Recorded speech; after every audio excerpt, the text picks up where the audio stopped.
Hello friends, myself CA Rohit Fulwani.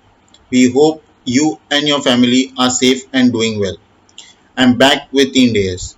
Today in this webinar, I will be discussing about India's 20 accounting for government grants and disclosure of government assistance. So before discussing India's 20, I will first give a short introduction of myself. I'm a chartered accountant.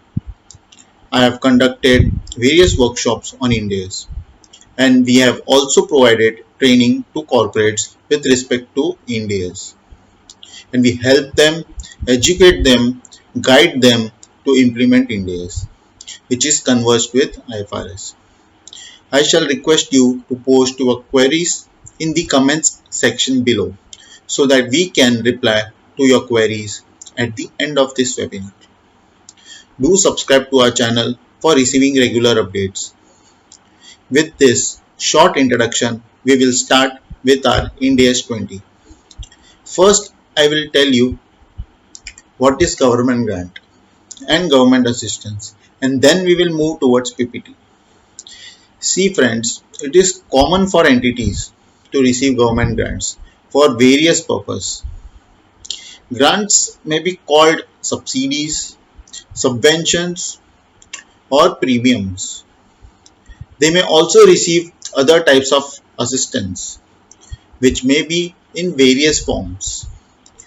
Now, government grants or other types of government assistance are usually intended to encourage entities to embark on activities that they would not have otherwise undertaken.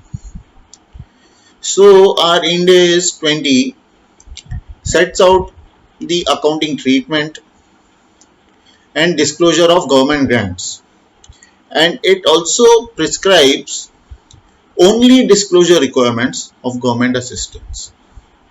So now my dear friends, what is government assistance? So government assistance is action taken by government. It is action taken by government aimed at providing economic benefits specific to an entity or range of entities, qualifying certain criteria. Its purpose may be to encourage an entity to take a course of action that it would not otherwise have taken. So whatever I have told you, we will discuss it through PPT so that you understand it better. Okay, so we'll move towards PPT. पहले तो scope देख लेंगे कि India 20 के scope में क्या आता है और क्या नहीं आता है. उसमें एक्सक्लूजन्स दिया गया है, तो पहले एक्सक्लूजन्स देख लेते हैं. इंडिया 20 में कौन से एक्सक्लूजन्स है. Grants covered by India 41 agriculture. जो भी ग्रांट्स रिलेटेड टू एग्रीकल्चर है वो इंडिया 41 में कवर होता है, वो यहाँ पे नहीं कवर होता है. तो यहाँ पे उसको इंडिया 20 में एक्सक्लूड कर दिया गया है. Government assistance provided in the form of tax benefits. जो भी टैक्स बेनिफिट्स के रिगार्डिंग है गवर्नमेंट असिस्टेंस, तो उसको यहाँ पे एक्सक्लूड कर दिया गया है. जैसे income tax holidays, investment tax credits, या फिर टैक्स रेट में कोई कंसेशन है या एक्स्ट्रा डिप्रिसिएशन अलाउ किया है, तो assistance provided in the form of tax benefits को यहाँ पे एक्सक्लूड कर दिया गया है. ठीक है. Government participation in the ownership of the entity. समझो गवर्नमेंट इक्विटी के थ्रू फंड्स इन्फ्यूज करता है एंटिटी में, तो वो असिस्टेंस को भी यहाँ पे एक्सक्लूड कर दिया गया है. और चौथा, कोई प्राइस चेंज होता है उसकी इफेक्ट जो होती है फाइनेंशियल स्टेटमेंट्स में, उसको एक्सक्लूड कर दिया गया. दोस्तों, गवर्नमेंट ग्रांट क्या होता है पहले वो देख लेते हैं. पहले तो देखते हैं गवर्नमेंट क्या होता है. सर जी, आप बोलोगे गवर्नमेंट तो यार स्टेट गवर्नमेंट भी आती है, सेंट्रल गवर्नमेंट भी आती है और लोकल गवर्नमेंट भी आती है, जैसे कि म्यूनसिपलिटी, म्यूनसिपल कॉर्पोरेशन. तो कौन सी गवर्नमेंट कवर्ड है? सर जी, यहाँ पे सब गवर्नमेंट कवर्ड होगी, B it state government, be it central government, be it local government, और मे बी और बी इट फॉरेन गवर्नमेंट. तो यहाँ पे सब गवर्नमेंट कवर होगी. जो भी गवर्नमेंट से ग्रांट मिलेगी वो यहाँ पे कवर होगी और उसको अकाउंटिंग इंड AS 20 के हिसाब से देना है। तो गवर्नमेंट देख लिया हमने क्या है। अब देखते हैं ग्रांट क्या है। गवर्नमेंट ग्रांट्स आर असिस्टेंस, मतलब असिस्टेंस मतलब हेल्प। वो grants which are assistance by government in the form of transfers of resources। वो हेल्प गवर्नमेंट से इन the form of transfer of resources, B it cash और kind, ठीक है, in return for past और future complaints. तो government को एक grant देगी तो वो ऐसे तो देगी नहीं, कोई कंडीशन लगाएगी। तो वही बोलता है विद सर्टन कंडीशंस। तो कोई भी कंडीशन या तो आपने फुलफिल कर दी है या आपको करनी है, तो उसके लिए आपको असिस्टेंस मिलेगा गवर्नमेंट से। गवर्नमेंट तो ऐसा कोई पैसा देगा नहीं कि हाँ चल आपको दे दिया पैसा मजा करो, नहीं, असिस्टेंस मिलेगी गवर्नमेंट से, लेकिन कोई कंडीशन आपको फुलफिल करनी होगी। या तो वो कंडीशन आपने कर दी है फुलफिल, या तो आप करने वाले हो फुलफिल, ठीक है। Relating to operating activities of the entity. Government grant का मीनिंग ये हो गया। पहले हमने देखा गवर्नमेंट का क्या मीनिंग होता है। कोई भी government, be it local, central, state, कोई भी गवर्नमेंट, फॉरेन गवर्नमेंट, सब कवर होती है। ग्रांट्स, ग्रांट्स वही हेल्प गवर्नमेंट। ग्रांट्स हमका क्या मीनिंग देगा, grants are help by government in the form of transfers of resources. कोई रिसोर्सेज ट्रांसफर किया गया है, पर रिसोर्सेज ट्रांसफर किया गया है लेकिन रिटर्न में क्या देना है, पास्ट कंप्लेंट्स हो गया है या तो फ्यूचर कंप्लेंट्स होने वाला है, कोई कंडीशन फुलफिल करनी है, ठीक है, इसलिए ग्रांट्स मिला। तो गवर्नमेंट का मीनिंग देख लिया, ग्रांट्स का मीनिंग देख लिया। अब आगे देखते हैं रिकॉग्निशन। इसको रिकॉग्नाइज कैसे करना है गवर्नमेंट ग्रांट्स को। Government grants shall not be recognised until there is reasonable assurance that, दो कंडीशन है तब रिकॉग्नाइज करना है। Entity will comply with the conditions. मैंने क्या बोला, आपको ग्रांट मिल रहा है, लेकिन वो ग्रांट क्यों मिल रहा है दोस्तों, उसके रिगार्डिंग कोई तो कंडीशन आपको फुलफिल करनी है, या तो ऑलरेडी कर चुके हो, ठीक है। And grants will be received. आपको पता है ग्रांट्स मिलने वाला है, आपको पता है आप कंडीशन सेटिस्फाई कर दोगे, बस उसको रिकॉग्नाइज कर दो। आपको पता है ग्रांट्स मिलने वाला है, आप श्योर हो, रीजनेबल अश्योरेंस, वर्ड्स देखो क्या लिखा है, रीजनेबल अश्योरेंस। आपको पता है ग्रांट मिलने वाला है, आपको पता है आप कंडीशंस उसके वो ग्रांट के रिगार्डिंग आप फुलफिल करोगे, तो आप उसको रिकॉग्नाइज करो। सर जी आप बोलोगे चलो हमने रिकॉग्नाइज कर दिया, पर लेकिन बाद में हमको पता चला कि हम उसको कंडीशन फुलफिल नहीं कर पाएंगे या हमको ग्रांट मिलने वाला नहीं है, तो क्या करेंगे, तो प्रोविजन मार दो, प्रोविजन क्रिएट कर दो। देखो later make provision in case of uncertainty. आपको पता है या तो ग्रांट नहीं मिलने वाला है, या तो अपनी कंडीशन सेटिस्फाई नहीं होने वाली है आपकी, या तो अपने कंडीशन सेटिस्फाई नहीं की है इसलिए ग्रांट नहीं मिलने वाला है, ठीक है ना, तो फिर प्रोविजन मार देने का। अब नेक्स्ट पॉइंट क्या है, government grants shall be recognised in profit and loss on a systematic basis over the periods in which the entity recognises as expenses the related cost for which the grants are intended to compensate. इसका meaning क्या हुआ, grant को recognise कर दिया financials में, उसको PNL में कैसे लेके जाना है दोस्त।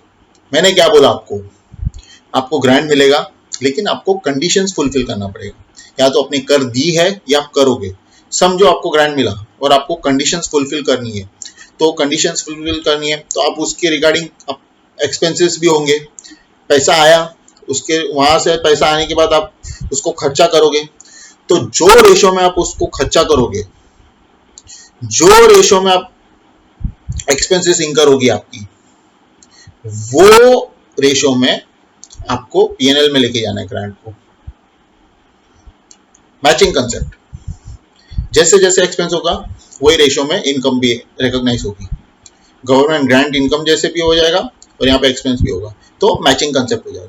जो रेशो में एक्सपेंस वही रेशो में रिकॉग्निशन गवर्नमेंट ग्रांट की पीएनएल में, ठीक है। अब उसकी अकाउंटिंग देखते हैं। देखो एक्चुअली दो अप्रोच है अकाउंटिंग गवर्नमेंट ग्रांट की। पहला अप्रोच देख लेते हैं, कैपिटल अप्रोच। क्या होता है sir ji capital approach? Capital approach वो चीज होती है जिसमें grant is recognised outside profit and loss, वो प्रॉफिट एंड लॉस में नहीं जाता। It is a kind of finance और you can say it is a kind of equity, वो सीधा शेयर होल्डर्स इंटरेस्ट में क्रेडिट हो जाता है।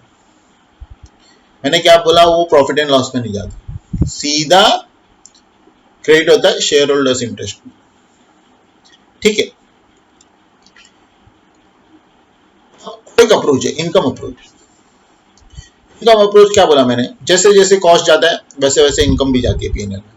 तो अपना इंडेस जो है ना वो इनकम अप्रोच फॉलो करता है, वो कैपिटल अप्रोच नहीं फॉलो करता है। कैपिटल अप्रोच को भूल जाओ, बस दो अप्रोच है, इसलिए मैंने आपको बताया कि ये कैपिटल अप्रोच है, वो ये इनकम अप्रोच है। लेकिन अपना इंडेस इनकम अप्रोच ही फॉलो करता है, तो आपको कैपिटल अप्रोच पे ध्यान नहीं देना है, आप इनकम अप्रोच पे ध्यान दो। जो मैचिंग कंसेप्ट मैंने आपको बताया वो मैचिंग कंसेप्ट पर ध्यान दो, बहुत सिंपल है उसकी अकाउंटिंग। नेक्स्ट क्या है, ग्रांट रिसीव्ड एज कॉम्पेंसेशन। चलो एक बात बताओ, मैंने क्या बोला, आपको पैसा देता है गवर्नमेंट या असिस्ट करता है कोई भी चीज से, तो मैंने बोला ना आपको कि मैचिंग कंसेप्ट फॉलो करना, जैसे जैसे एक्सपेंस जाएगा वही रेशो में इनकम भी जाएगी। लेकिन सर जी मैंने एक और चीज बोली थी कि या तो कंडीशन मैंने ऑलरेडी फुलफिल कर दी है या तो मुझे करनी है। जो केस में मुझे करनी है वो केस में मेरे को कॉस्ट इंकर होगा और इनकम भी रिकॉग्नाइज होगी। लेकिन सर जी मेरा कॉस्ट ऑलरेडी रिकॉग्नाइज हो गया, कॉस्ट ऑलरेडी इंकर हो गया, तो उसके बाद मुझे कंपेंसेशन मिला है, तो उसका क्या करेंगे, उसको डायरेक्ट पीएनएल में लेके जाओ, उसको डायरेक्ट पीएनएल में लेके जाओ। मैंने क्या बोला, आपको गवर्नमेंट ग्रांट मिला, लेकिन फ्यूचर में आप कॉस्ट इंकर करने वाले हो, तो जैसे जैसे कॉस्ट इंकर करोगे वैसे वैसे इनकम लेके जाओगे, वैसे वैसे ग्रांट रिकॉग्नाइज करोगे। लेकिन सर जी कॉस्ट पहले ही रिकॉग्नाइज हो गया, ग्रांट बाद में मिला, तो जैसे ही ग्रांट रिसीवेबल हो जाता है ना, रिसीवेबल बोल रहा हूं मैं, जैसे ही वो रिसीवेबल हो जाता है, आपने कॉस्ट इंकर कर दिया, सीधा पीएनएल में लेके जाओ। वही लिखा है, a government grant that becomes receivable as compensation for expenses or losses already incurred or for the purpose of giving immediate financial support to the entity with no future related cost. Cost incur नहीं होने वाली shall be recognized in P&L of the period in which it becomes receivable. ठीक है, non monetary government grants.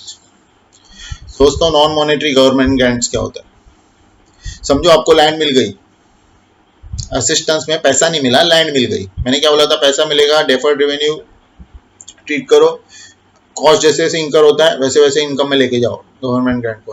लेकिन इधर तो आपको land मिल गई, नॉन मॉनेटरी एसेट मिल गया, अब क्या करोगे, इसका कैसे रिकॉग्नाइज करोगे। दोस्तों ये एसेट को फेयर वैल्यू पे आपको रिकॉग्नाइज करना है। क्या बोला मैंने, एसेट को फेयर वैल्यू पे रिकॉग्नाइज करना है, यस, और ग्रांट को भी फेयर वैल्यू पे रिकॉग्नाइज करना है। एसेट फर्स्ट, एसेट को डेबिट करोगे, फेयर वैल्यू पे हो गया रिकॉग्नाइज, ग्रांट को क्रेडिट करोगे वो भी फेयर वैल्यू पे हो गया रिकॉग्नाइज। या तो एक और ऑप्शन है आपको, फेयर वैल्यू नहीं तो भी नॉमिनल अमाउंट पे भी रिकॉग्नाइज कर सकते हो। ठीक है,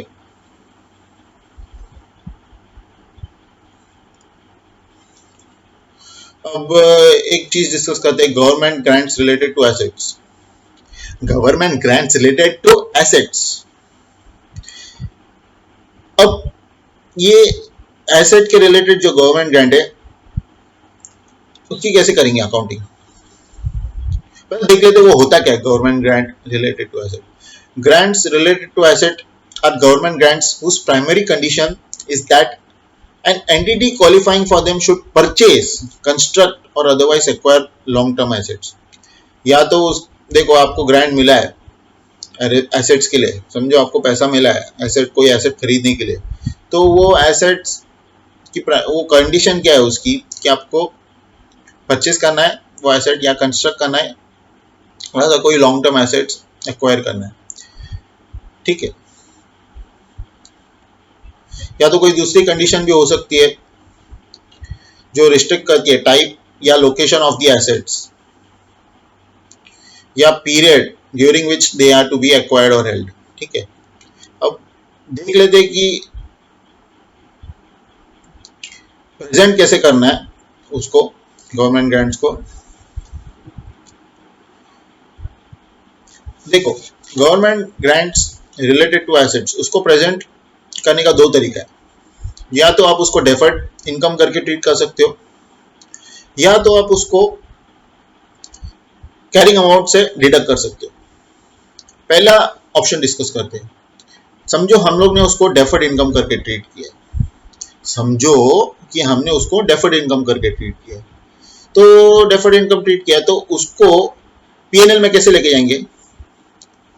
हमको एसेट के लिए ग्रांट मिला, एसेट भी रिकॉग्नाइज्ड है, ग्रांट भी रिकॉग्नाइज्ड है, अब उसको पीएनएल में कैसे लेके जाएंगे? अब एसेट को भी तो आप डेप्रिशिएट करते हो, उसको कौन से बेस पे डेप्रिशिएट करते हो? Over the useful life. तो वही बेस पे हमको वो ग्रांट को भी पीएनएल में लेके जाना है। दैट इज, समझो कि यूजफुल लाइफ 10 साल है, तो 10 साल में उसको डेप्रिशिएट करोगे एसेट को, तो ग्रांट को भी 10 साल में उसको इनकम में लेके जाओ। ठीक है। अब एक और कंसेप्ट समझो, आपको ऐसे नहीं दिखाना है, एसेट भी नहीं, एसेट और डेफर्ड इनकम दोनों नहीं दिखाना है बैलेंस शीट में, तो आप कैसे दिखाओगे? जो ग्रांट है ना आपको मिला है, वो कैरिंग अमाउंट से डिडक्ट कर दो। ठीक है, समझो आपको ग्रांट मिला है 500 रुपए, आप एसेट खरीदते हो 700 रुपए की, 500 गवर्नमेंट से मिला है, 200 आप समझो अपना कुछ डालते हो पैसा, तो ये जो 500 रुपया मिला है वो आप डिडक्ट कर दो 700 रुपए में से, एसेट में से, और जो नेट कैरिंग अमाउंट रहेगा ना उसको डेप्रिशिएट करो। डेप्रिशिएट कैसे करते हैं? यूजफुल लाइफ के बेसिस पे, तो यूजफुल लाइफ के बेसिस पे उसको डेप्रिशिएट कर दो, बात खत्म।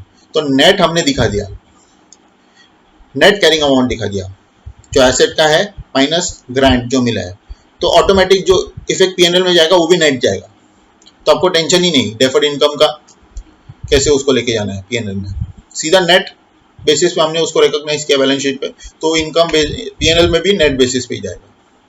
ठीक है, आपके पास दो ऑप्शन है। अब ग्रांट्स रिलेटेड टू इनकम, अब जो मैंने बोला था कि जो ग्रांट्स मिलती है वो समझो हम डेफर्ड रेवेन्यू ट्रीट करते हैं, तो वो तो इनकम में लेके जानी है कोई बेसिस पे, या तो कॉस्ट के बेसिस पे, या तो वो एसेट के रिलेटेड है तो यूजफुल लाइफ ऑफ एसेट के बेस पे, तो वो कैसे प्रेजेंट करेंगे? उसको अदर इनकम में प्रेजेंट कर दो, या तो एक और ऑप्शन है alternative option, they can be deducted in reporting the related expense, या तो कोई उसके रिलेटेड एक्सपेंस है, जैसे मैंने बोला कोई एक्सपेंस है उसके रिलेटेड हम उसके रेशियो में हम उसको इनकम में लेके जा रहे हैं, तो वो एक्सपेंस से नेट आउट करके दिखा दो। ठीक है, they can be deducted in reporting the related expense. अब रीपेमेंट ऑफ गवर्नमेंट ग्रांट्स, अरे ये तो बहुत इजी है। रीपेमेंट ऑफ गवर्नमेंट ग्रांट्स, समझो आपने कंडीशन कोई फुलफिल नहीं की, तो आपको गवर्नमेंट ग्रांट जितनी मिली है वो वापस करना पड़ रहा है, तो आप कैसे उसको अकाउंट करोगे? तो वो केस में हमको इंड AS 20 बोलता है कि जो आप वापस दे दिया आपने ग्रांट, रीपेमेंट करना है आपको ग्रांट, तो आपके बैलेंस शीट में देखना पड़ेगा कि डेफर्ड क्रेडिट बैलेंस बचा कि नहीं। मैंने आपको क्या बोला था, आपको इनकम जो है वो वही रेशो में लेके जाना है जो रेशो में कॉस्ट लेके जा रहे हो, लेकिन अब ग्रांट्स को रीपे करना है तो आपके पास डेफर्ड क्रेडिट बचा रहेगा बैलेंस शीट। तो पहले समझो कि आपके पास बैलेंस पड़ा है 30 रुपया, लेकिन आपको पेबल आ रहा है 50 रुपया, तो जो 50 आप पे करोगे ना, पहले जो 50 है वो एडजस्ट करोगे 30 डेफर्ड क्रेडिट के सामने, और जो बाकी 20 बचेगा ना वो आप लेके जाओगे पीएनएल में। मैंने क्या बोला, आपको 50 रीपे करना है लेकिन 30 बचा है बैलेंस शीट में, तो 30 एडजस्ट करो उसके सामने, 20 लेके जाओ पीएनएल। देखो लिखा है, to the extent that the repayment exceeds any such deferred credit और when no deferred credit exist the repayment shall be recognised immediately in profit and loss. ठीक है, और ये government grants become repayable shall be accounted for as per change in accounting estimate. ठीक है, accounting estimate होती है वो prospectively हमको अकाउंटिंग करनी होती है, वो हम डिस्कस करेंगे इंड AS 8 में। ठीक है, वो डिटेल में डिस्कस करेंगे चेंज इन अकाउंटिंग एस्टिमेट को कैसे अकाउंट करना है। ठीक है, लेकिन आप ये समझ लो, एक डेफर्ड क्रेडिट का समझ लो, रीपे होता है तो पहले डेफर्ड क्रेडिट के सामने एडजस्ट करो, बाकी पीएनएल में लेके जाओ। अब समझो सर जी ये एसेट के रिलेटेड है, ठीक है, ये एसेट के रिलेटेड है। तो एसेट के रिलेटेड में दो ऑप्शन मैंने बोला था आपको, या तो आपको डेफर्ड क्रेडिट करके दिखाना है, या तो दूसरा ऑप्शन है कि आपको कैरिंग अमाउंट से लेस करना है और नेट डेप्रिसिएशन उसको चार्ज करना है। समझो कि आपने अगर डेफर्ड क्रेडिट वाला मेथड फॉलो किया रहेगा तो वही मेथड फॉलो करना है आपको। रीपेमेंट में भी रीपेमेंट पहले एडजस्ट करोगे डेफर्ड क्रेडिट से, बचा हुआ पीएनएल, लेकिन आपने उसको समझो एसेट से लेस किया था पहले, तो आपको जो रीपेमेंट हो रहा है ना वो एसेट में ऐड करना है। लेकिन सर जी कि समझो कि हमने पहले एसेट में से लेस किया था और डेप्रिसिएशन हमने नेट कैरिंग अमाउंट पे मारा था, तो अभी जो एडिशनल डेप्रिसिएशन लगेगा ना, जो पहले नहीं लगा, हमने ऐड कर दिया।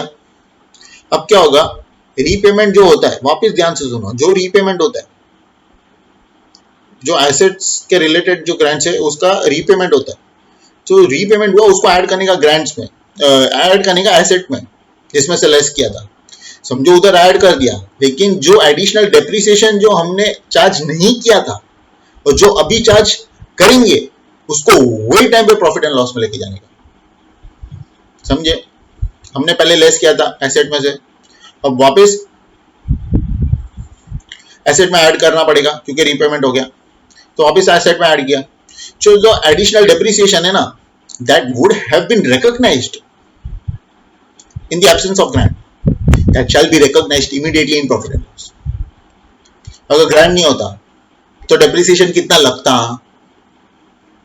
तो वो कैलकुलेट करना पड़ेगा। जो एडिशनल डेप्रिसिएशन आ गया ना, वो रिकॉग्नाइज करने का immediately in profit and loss. ठीक है, जब भी रीपेमेंट होगा तभी। यस, गवर्नमेंट असिस्टेंस, उसके पहले मैं आपको एक और चीज बताऊंगा। जो government grants relate to assets था, इसमें हमने डिस्कस किया था कि दो मेथड है, एक या तो डेफर्ड इनकम बेसिस या तो कैरिंग अमाउंट वाला बेसिस। तो ये दो बेसिस है। चलो ये डेप्रिशिएबल एसेट है तो आप उसको नेट करके दिखा सकते हो कैरिंग अमाउंट से, और नेट डेप्रिसिएशन जाएगा पीएनएल में। लेकिन सर जी कि ये डेप्रिशिएबल एसेट ही नहीं है, तो आप क्या करोगे, तो आप उसको काम करो डेफर्ड इनकम ही दिखाओ, और पीएनएल में कैसे लेके जाओगे, तो आपको कुछ ना कुछ तो कॉस्ट इंकर करना ही पड़ेगा, वो रिलेटेड कुछ तो कंडीशन सेटिस्फाई करनी होगी। तो वो बेसिस पे आप कॉस्ट जैसे जैसे इंकर होगा वो रेशियो में आप उसको पीएनएल में लेके जाओ। ठीक है, अब गवर्नमेंट असिस्टेंस देखते हैं क्या होता है। Government assistance it's action by government designed to provide an economic benefit specific to an entity or range of entities qualifying certain criteria। इसमें क्या होता है, कोई असिस्टेंस मिला है गवर्नमेंट से, लेकिन हमको पता ही नहीं वो असिस्टेंस की वैल्यू क्या है। Value can not be placed in case of government assistance, तो उसके एग्जांपल देख लेते हैं। लेकिन ये गवर्नमेंट असिस्टेंस को ना कभी रिकॉर्ड नहीं करना होता फिनेंशियल्स में, हमेशा उसको डिस्क्लोज करना होता है। ठीक है, अब उसके एग्जांपल में बताता हूँ गवर्नमेंट असिस्टेंस क्या होती है। समझो कि आपकी एंटिटी है वो इंडस्ट्रियल एरिया में, तो गवर्नमेंट बोलती है चलो बहुत दिक्कत हो रही है इंडस्ट्रियल एरिया से कोई नियरेस्ट सिटी में जाने के लिए, तो ना वो एक रोड बना के दे देती है, एक फ्लाईओवर बना के दे देती है, चलो यहाँ से सीधा आप आपकी सिटी में पहुंच सकते हो। पहले समझो 1 घंटा लगता था, वो समझो अभी 15 मिनट्स या 20 मिनट्स में ऐसा लगता है। तो एक वो गवर्नमेंट असिस्टेंस है जो एंटिटी को मिल रहा है,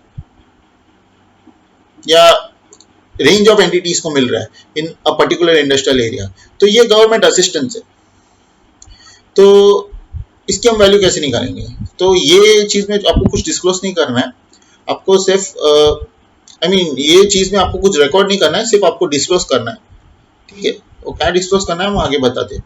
अब दूसरा एग्जांपल देखो, imposing trade constraints on foreign companies in order to protect domestic entrepreneurs in general। अब रिसेंटली भी हम देखेंगे कि गवर्नमेंट ने एमएसएमईज के लिए भी बहुत कुछ किया है, जैसे कि समझो कोई tenders up to certain limit है जिसमें फॉरेन कंपनीज पार्टिसिपेट नहीं कर सकती है, सिर्फ इंडियन कंपनीज कर सकती है, तो वो केस में भी गवर्नमेंट असिस्टेंस ही हुआ है। तो वो केस में क्या करने का, वो केस में भी आपको डिस्क्लोज करना पड़ेगा, आपको फाइनेंशियल्स में कुछ रिकॉर्ड नहीं करना है। ठीक है,